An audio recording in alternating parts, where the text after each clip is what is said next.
हैदर को जो है ना ये पसंद है। हैदर मेरे पीछे पता नहीं कितनी देर का पड़ा हुआ है कि यार डाले की जगह भी ये ले लो, डालने से पहले भी कह रहा था ये ले लो सोनाटा, ठीक है, लेकिन ये नहीं है।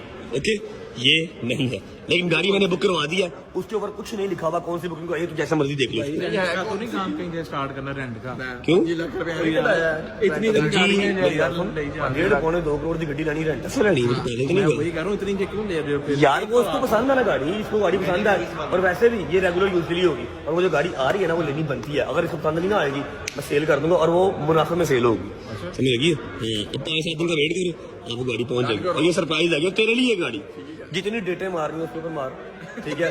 जहाँ जा जाना ਤੁਸੀਂ ਨਾਲ ਹੀ ਹੈ मैं क्यों, मैं रखवाली करनी है, कल्ला ही जा, जो तू डेट देना था तू किसी को डाल नहीं जाता ਡੇਟ ਤੇ ਗਿਆ ਉਹਨਾਂ भाई तरीका ते ਹਾਂ ਤਾਰੀਖ ਤੇ ਮੈਨੂੰ ਕੱਲੇ ਭੇਜੋਗੇ ਤਾਰੀਖ ਤੇ तेरी तो ले है ही नहीं, दुआ करान भी ना।